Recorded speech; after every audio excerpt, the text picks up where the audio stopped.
Previously on Hang Up. Let's talk about sex, baby. Maxine and her callers got down and dirty. Make me your bitch. It was the first time anyone had spit in my mouth. All of a sudden, there's something crazy going on. It's just a good old time. And in the end, Maxine hung up on Sasha, leaving Charlie and Sabo as the final two callers. Some part of me is thinking like maybe one of them is playing her. It could all fall apart at the end. This is Hang Up, a reality dating show with no rings attached. I'm your host, Zakiya Gibbons. Here's how the show works. Every week, our star goes on a themed date with each caller. All of these dates happen exclusively over the phone. The star and her callers all change their names, so they can't find each other outside of the show. The callers have only one date per week to stand out from the crowd. But if they can't establish a clear connection, they risk getting the hang up, eliminating them from the show. The star hangs up on one caller each week. To stay on the line, they must win over Maxine. And in the end, the winning caller has a choice to make: an all-expenses-paid vacation with Maxine, or hang up on her and take a cash prize of $1,000. This week, we're down to our final two callers, Sabo and Charlie. In this episode, the three-way date. It's the very last chance for Maxine, Sabo, and Charlie to ask their final burning questions and get the answers they need to make their big decision. So, for the very first time, I'll be joining Maxine on her round table style date to ask some tough questions and to make sure they get answered. Whose call will ring through? And whose call will be ignored? Why haven't you fucking learned your lesson 7 times over? Do I sound like a dick right now? I've always wanted a motorcycle. I think 1K would go pretty tight towards that. Find out this week on Hang Up. Maxine, we are down to the final two callers. Can you believe we're already at the top two? It's finally happening. So, this last date had some surprises and some awkwardness, which is to be expected. You were talking about your sexual preferences over the phone with people you just met a few weeks ago. So, you said that the red flag in this date would be for the caller to be shy or uncomfortable talking about sex. So who was the most uncomfortable talking about sex? Maybe Sabo. Enjoying the playfulness of it all. I think that's as much as I can really give on this platform about that night. Sabo did kind of put up a lot of boundaries and lines about it, and they did say they're kind of more of a private person, but I do feel like we had a very as is an open and nice conversation about kind of sex and pleasure and the way that they like to do things, and so I thought that was cool.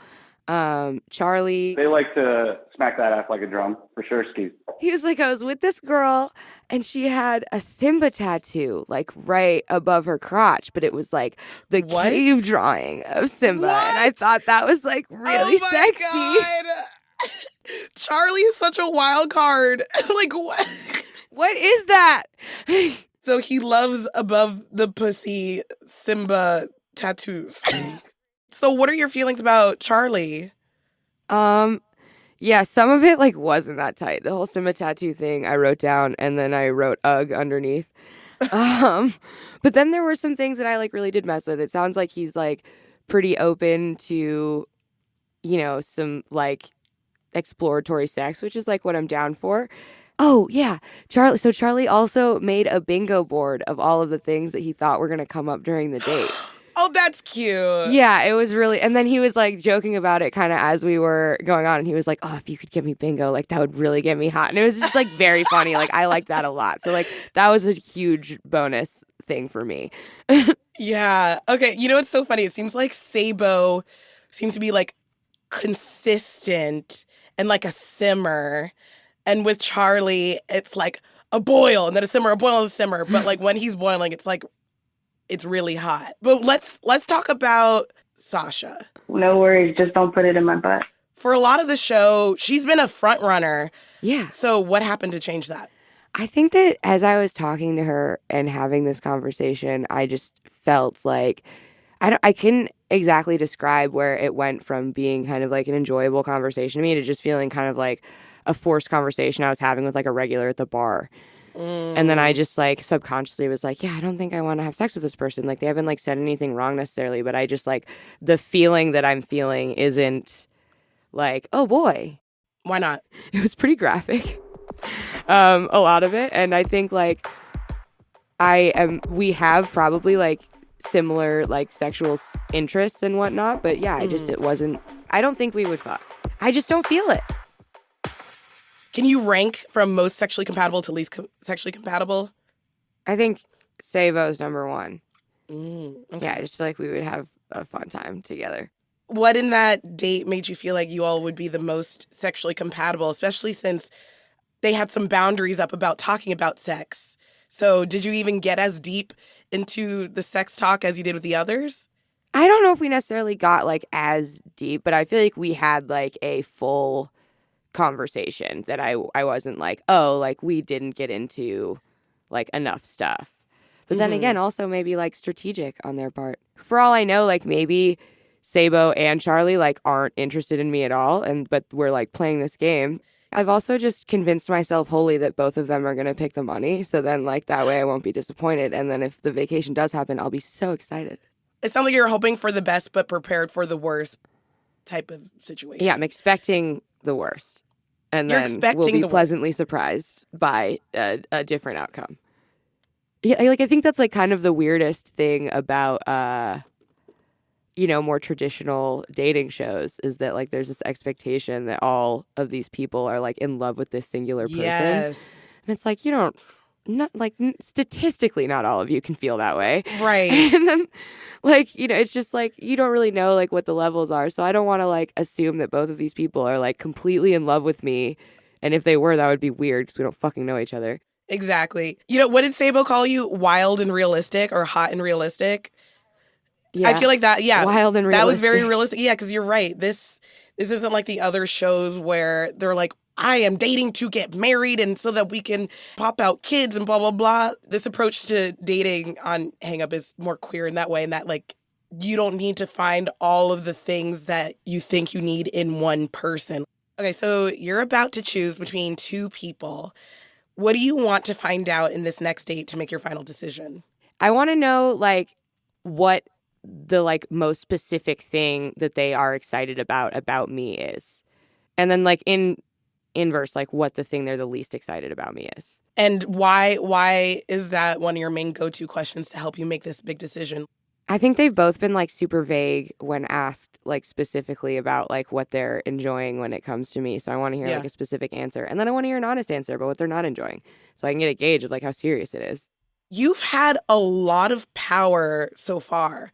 How does it feel being in the hot seat for this next date? Maybe something that makes me a little nervous is, I haven't really been in a good relationship before. So I think that is like not like, it was maybe like more reasonable at a younger age, but like the older I get, like the less cute it is to be like, yeah, I've just like never had a good boyfriend. So that does make me a little nervous. I think that would be probably like a red flag for me and another person. So tell me why that would be a red flag for you and another person. Because it's like, it's the equivalent of talking to a man and him being like, all my exes are crazy. Like, are they? Yeah. It's like, no, mine like kind of are though, but I get it, that doesn't sound good. Yeah. And it also sounds like, why haven't you fucking learned your lesson like 7 times over? I see. So how do you think the people you've dated compared to these last 2 callers?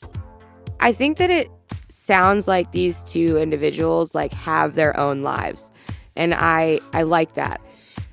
That is something that usually has been lacking in my relationships, is that they typically like really need a lot from me. Getting down to the wire like this, how much are you considering if they like you back? I'm trying to consider that, and I'm trying to like gauge and read that, but I think like the pessimist in me is like, this is all an act. Mm-hmm. I think that like if that person chose the money, it would just be like, okay, cool, like, but now we're gonna like wipe our hands clean of each other, and like I would block them on Instagram. Like like we would not interact ever. If I saw them in a bar, I'd pretend like I didn't know them. Like it would be like, okay, you made your choice and now you're dead to me. Like respect, but do your thing. Over there. Tell me more about that. Why would that be your response? Because like, I just helped you win $1,000. Like you're welcome. Congratulations. So go live your life now away from me. Yep. You don't get to also try to like get to hang around me. Right. And presumably you didn't want to. Right. So why would we even? Uh-huh. If you were to be in this situation, like let's say 4 years ago, and I were to ask you, like, how'd you feel about this rejection? Would your answer be the same?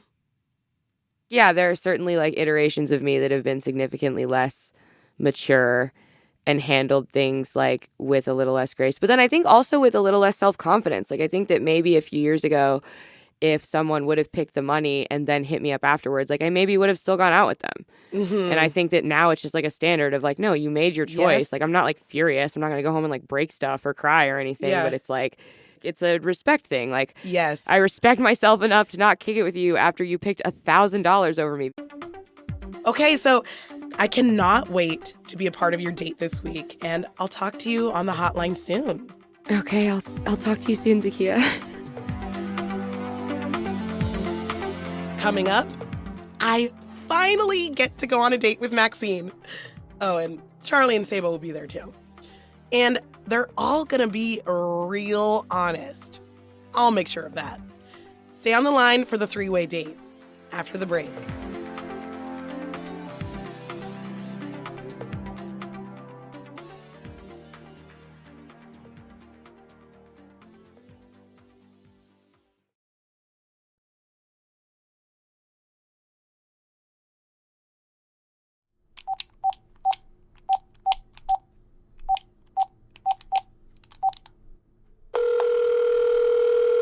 Welcome to the Hang Up Hotline. To enter, please say the password.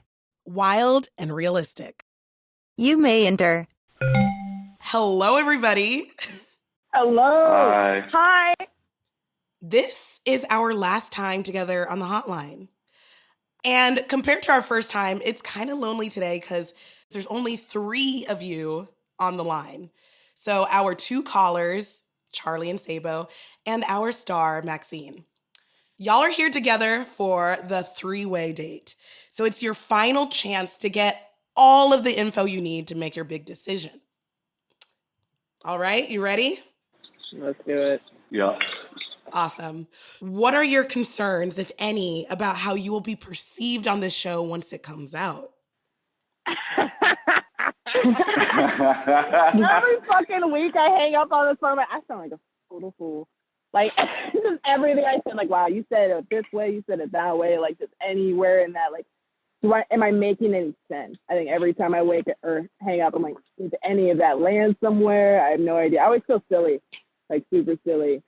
And the concern is just like, wow, I hope, like, some of that, like, came across. Yeah, I mean, every single time I come out, I think to myself, was I trying to be too slick? Do I sound like a dick right now? Because I could sound like a dick. And then I send Caitlin a text saying, please don't make me look like a dick. Thank you. It's a true fear of mine. Gosh, Maxine? I keep forgetting that I'm supposed to be doing an answer as well. Oh, yeah. No, you are also in the hot seat. Let's go. I'm thinking about how harshly my mom and I like judge others when we're watching like crummy reality TV.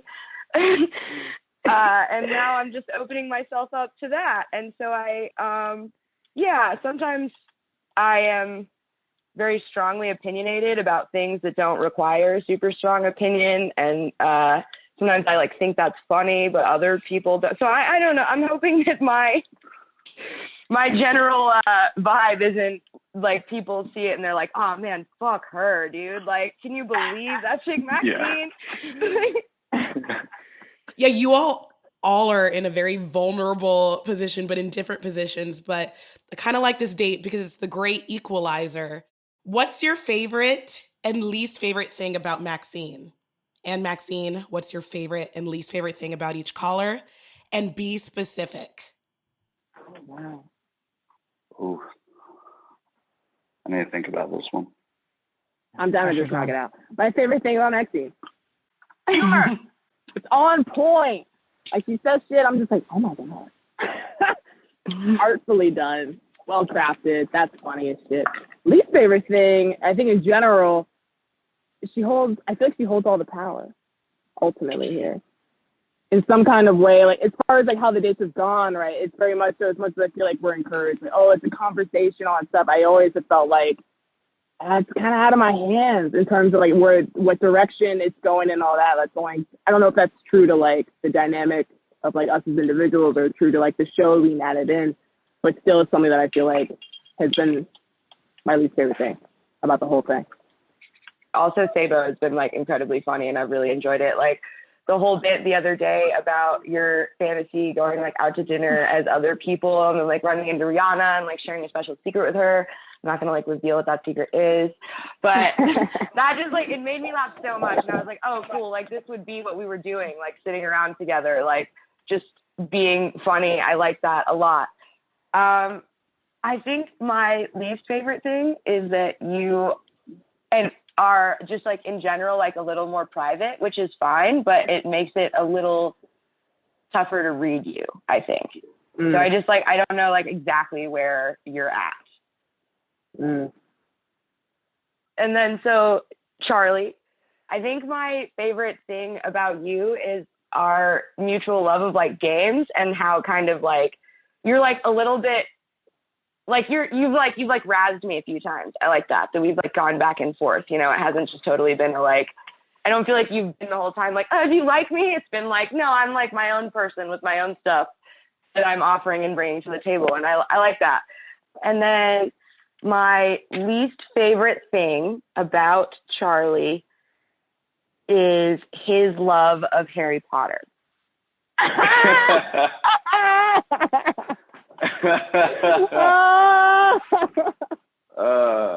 Wait, Charlie, please tell me, what house are you? Oh, no! I don't know. Wait, I'm not endorsing. It's like getting someone signed. I'm just like, what is it? What's going on? No, it's not like what is someone signed. No, we're not doing this right now. Are we Team Hufflepuff? Sabo, Team Hufflepuff? Let's roll.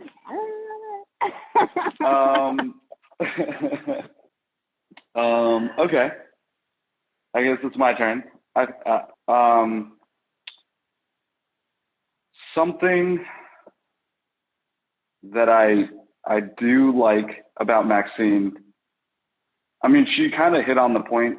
I've lived a lot by myself, and it doesn't seem like she wants to disrupt kind of the independence that I've kind of developed. And our ability to kind of riff and adapt around that, or with that, or through that, has been really good. I mean, I made up random games, and she was like, all right, how do we play? What are the rules? Let's do this. And I really like that, because it means that if there were any kind of issues that came up, there's a little bit of play with how we kind of respond to that, which would be awesome.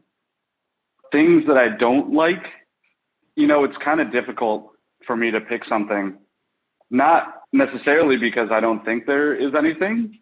I think that we have such quick and, I don't know, funny, witty banter that I'm drawing a blank. It slides into the back. I can't think of anything.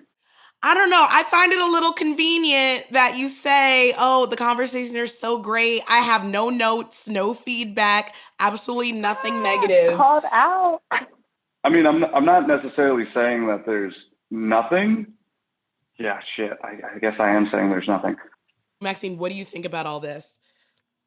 Oh, I think it's lame. I think that it's like probably just nerves, and I feel bad for saying that, because I feel like it's not helping him come up with an answer by saying that it's not good. But it's not. Self-aware. I feel like it's maybe representative of you just kind of like coasting through this, and so you're just like, I don't really know. Like, that's kind of what it feels like is happening here, which is maybe not necessarily true, but It's Definitely going the in the vibe you're note. getting. It's Yeah. going in my note. You know, I, in my heart of hearts, want something very, very specific and personal that I want to call you out on. I really do. But, I mean, this has been kind of a limited exposure. And yeah, with that comes like a limited sample size. So let's just skip to a messier question. What is your most toxic trait? What is Did our you what? say toxic? Yeah, what is your most toxic as in Britney Spears, toxic trait? What a jam. I think my most toxic trait is I sometimes have difficulty letting things go. You know, like if I say something weird, it kind of lingers in my head, or if someone like wrongs me in any way, it typically kind of stays in my head a little bit longer. But yeah, I think that's pretty toxic. Thank you for sharing. My toxic trait is definitely toxic positivity. You know, it comes out against myself and others, sometimes looking for the silver lining far too often. This is getting into Charlie territory where I'm like, that answer is really convenient. So tell me an example when this actually like bit you in the ass. I'm that bitch. No. I'm that bitch where like when you bring up something that's hard for you and you're like, yo, I'm really going through it, whether it's personal, interpersonal, like, oh, capitalism has really got us down. I'm like, but did you die though? I'm like a little too like, are you good? Like, I'm that kid where it's just, someone should tell me to stop. Okay, what is a mistake that you've repeated in relationships? I think before COVID, I was dating the idea of people a lot. Like kind of just letting myself put them in a kind of a one-dimensional kind of box, and myself as well in terms of how I was like reacting to like all of what was going on. But kind of, it played us both in that sense. A lot of it was just like putting someone on a pedestal and just trying to make that work, and it's just not realistic at all, or healthy, or cute at all. For me, I think it takes me a little bit of time to open up, for sure. I think a lot of times I just end up staying pretty independent and not sharing all too much. It's just not the easiest thing for me to talk about my personal stuff. And then I always make a lot of jokes to kind of get out of it. I think that's me. That's real too. I appreciate both of you. Maxine, what about you? I think I have a tendency to jump in a little too quickly, where if I like someone and they like me, then I'm like, yeah, let's just like blow off our entire lives and spend all this time together. I recognize that behavior is like, again, like not healthy at all, and is not also like not indicative of a healthy relationship to be able to like not be able to stay away from or like be apart or anything. So in response to that, I would like to point out that like one of the things that I appreciate about both of you is that it seems like you have your own full lives like outside of this experience, and I like appreciate that, because it seems like it would be a little more difficult to get into that kind of behavior with someone who has stuff going on. When you choose the vacation, where will you want to go? Ooh. I want to go somewhere new and have that kind of weird adventure experience. So I'd probably try to find a place that Maxine and I both haven't gone. I think I would want to go city for the first date, because that has kind of built-in activities. Miami is one that's been on my list for a while. I have a bunch of good friends in Miami, and I heard that place is popping. Charleston I haven't been to. That one I heard is great too. It's probably just you make a list, I make a list, and let's make cases for each of our cities, and we'll figure one out. I think I'm a total slut for national parks. I think that would be really cool. Just somewhere where it's big, expansive, beautiful nature, good water. I mean, it's all expensive, so it's just like, just whatever the view looks best. If it was ethical, Hawaii would be sick. You know, maybe that could be negotiated. Puerto Rico looks cool. You know, just anywhere where it's like really just feeling sexy and good, like in the just environment in itself. Oh yeah, I forgot about the all expenses paid. Right? Yeah, we can That's like the whole get thing, into some real Charlie. trouble. Yeah. We can get into some real trouble. Critical. Let's That's go. critical. I mean, it could really all expenses paid It trip could to pop Miami. off. It could pop off. It could pop totally off. pop off. Yeah, that for sure. I want to be in some crystal clear blue water. I want to be in a teeny tiny little bikini, getting tan as fuck, drinking rum and fruit drinks, like chilling. All of those options sound amazing and fun. So after the vacation, what is your greatest hope for where this relationship will go? Ideally, the vacation went super well, and we either like really connected as like potential partners or like really connected as pals, and we come back and we're like definitely gonna hang and like see where things go from there, or we have like a really solid bond that is like, yeah, like this didn't really work out in necessarily a romantic vibe, but like we can still be friends. Like I hope we just got something out of it that was good and that we can continue to like have something from this. So it wouldn't be a big deal if y'all didn't keep dating? I mean, I don't want to like put that much pressure on it, you know? Because I think that Thank you. I feel like it's like almost a little aggressive to be like, we're going on vacation together, so like we better be fucking, you know, or like in, you know, like in a relationship now. Like you're trapped with me alone somewhere else. Like it's us, right? Like that feels like a lot. How does that feel hearing that, Charlie? I heard you say like good or something. Well, I feel like there's this expectation that like there's just going to be this immediate pop-off chemistry that once we meet, and there's yet to be work to be done, right? There's more work to be done. And we have talked over the phone and we have this interaction already in this shared kind of weird phone relationship. But definitely meeting in person is definitely going to be a big step. And there shouldn't be this expectation. It should be a case where if it feels right, it feels right, right? And absolutely 100% here for the experience. That's something that I hold the most stock in, not like money or anything like that. I think having experiences is what living is about, and I'm down for that. Wholeheartely agree with all of it. I think it'd be really cool to like walk away with like, you know, a cool handshake going. Like it's a special bond they'll have created like in this kind of like incubation thing, you know, of what we're doing. So I think no matter what, it is popping off. So yeah, just in general, like best case scenario is happening no matter what. But ultimately, yeah, it would be cool to just have that friend or whatever it turns into, you know, to like just come from like the origin story is just like in and of itself like special. So it is special. Got it. Okay.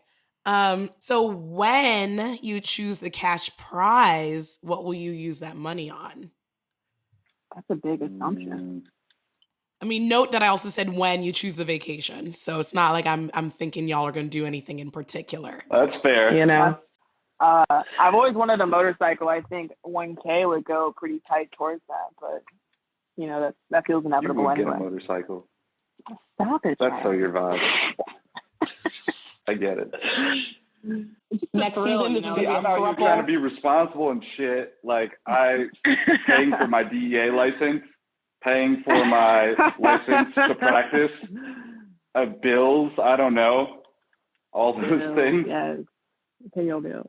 Student loans. Let's throw that in the mix. It's not going to do too much into that, but that'll help. Yeah, bills. You know. No treats. Not one treat in there.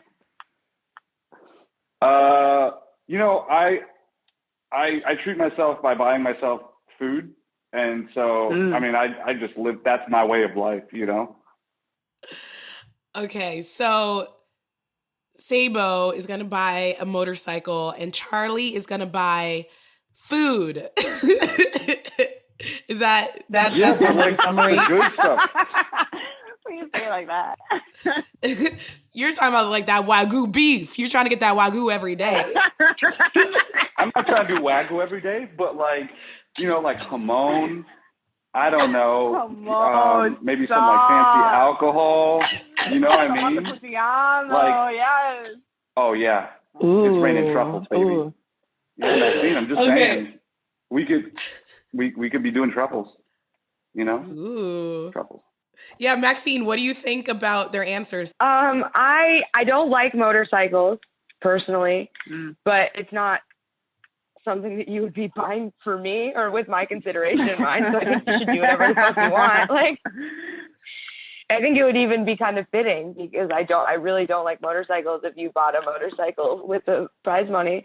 And then I also don't like truffles, but I respect where you're coming from with the wanting to buy like a bunch of fancy foods. I fuck with that. Maxine, so if the winning caller does take the cash prize, what would your relationship with them look like after that? I think that like if one of y'all chose the money, that's fine. You know, like I'm a grown up and, you know, rejection obviously sucks, but it's incredibly fleeting and finite. And it's like, it would just be a thing that happened and I would be okay with. But I can't rock with that. We can't like be friends after. So it's just like, it's fine. I'm happy for you and your motorcycle or your truffles, but like you do that over there. Forever. You do that over there. Forever. I feel like that's a fair response. You Yeah, know? that makes sense. Okay, so we're coming to the end of this date. So, in just a few sentences, make the case for why you should be chosen. It might be a little selfish for me, but I think you should pick me because I think there's a lot of potential for some really awesome moments together. I personally would love to, you know, explore kind of what's going on here and continue banter about all this dumb stuff like Harry Potter or chewing gum. And, you know, come up with some really good inside jokes, explore a city. I don't know, get weird. Wow, yeah. Maxine, you know, I feel like we vibe on the same radio wavelength. I think that's where it's at. I think a lot of the things that I've learned from you, especially even like tonight's date especially, so I'm like, that's a launch pad for like a whole conversation that I think we would just like enjoy like with each other. And I feel like our viewpoints kind of all like kind of land in similar spaces, if not just to kind of oscillate closely. I think the chemistry, I think there's a little heat there. You know, it could be, you know, so I think in general, yeah, I think it would just be a great time and a good time and like very memorable and just like, I think there would be lots of laughter and genuine connecting. So I don't think anything would be forced. I think we're both genuine enough to not like feel like we would need to feed into something that wasn't actually there. And I think there is a lot of potential. And Maxine, why should they choose to go on the vacation with you over choosing the $1,000? Charlie, I think that we've like really vibed like thus far. I've like really enjoyed talking to you. I think you're like kind of snarky and fun, and I think that we would like potentially have a lot of fun together. Like when you were saying all those things, I was like, yeah, that aligns. And so I think enjoy like potentially exploring this further. And I think that could be like a cool thing like we could do together in a new city with a beach. Same, I fuck with, yeah, I feel the same thing. I feel like we like vibe on it in a similar way. I think it's always a little easier to be around someone who just kind of like gets the same stuff. So I assume, we got like mixed kid stuff. Like there's certainly something there. And I think that you're right in saying that we could just kind of like genuinely just see what's going on there and potentially have like something really cool or potentially have like a really cool friendship. But I don't think either of us would like front about that. And I think that could be really positive. And then for the both of you, I look fantastic in a bikini. So, like, that is just something to be noted. Like, I can't stress that enough. Like, what a pro it would be to go on an exotic vacation with me.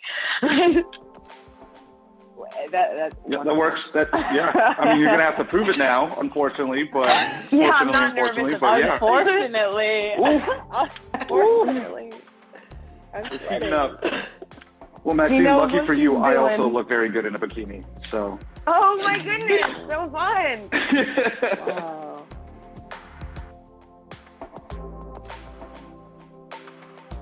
Next week, it's the final hang-up.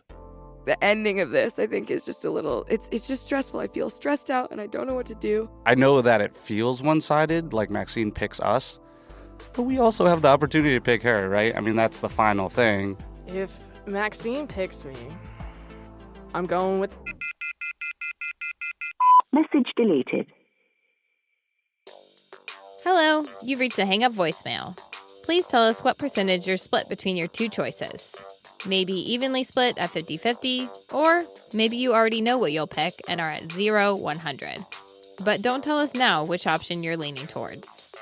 Leave a message at the... The most surprising thing that I learned during the three-way call was probably that Maxine and I are a bit more aligned than I had previously thought, like in terms of like our values. So that was cool, and it definitely added a lot more weight to my decision.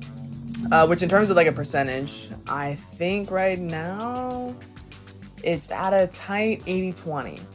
What I've been thinking about mainly was how honestly similar Sabo and Maxine are, kind of vibe-wise and also like perspective-wise.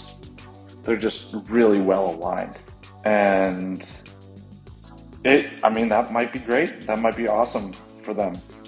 But I'm not sure I want, in my mind, I'm not sure I would want someone that has the exact same kind of alignment or very similar alignment like that, which leads me to think that I might win. As far as what I would pick, I'm not going to say which one which. 0-100. Hi. This is my first voice memo for Hang Up. So, tonight, I think, I don't know, I guess I didn't really know, or maybe I thought it was convenient to not know how much both of these people seemed to be like actually interested in me, and that was nice and affirming. And so that was positive for me, and I liked that. And I think that my choices right now, percentage-wise, are 50-50. I don't know what I'm gonna do.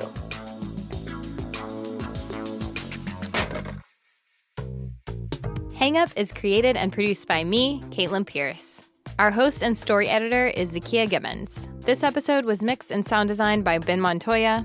Ben is also our story editor. Music by Jeff Carter and Stephen Pathé of Sandy. Hear more at sandy-sounds.com. Art by Alex Tuschel. Studio recording by Eric Elterman of Boomtown Studio, Kieran Kay of Full English Post, and the ICA Community Media Center. Our sounding board is Allison Behringer, Carla Corrales, Chiokia Jansen, and Graham Vickers. This episode uses mini sounds from Freesound. For the full list, check out our show notes. Hang Up is a proud member of Radiotopia from PRX, a network of independent, creator-owned, listener-supported podcasts. Discover audio with vision at radiotopia.fm.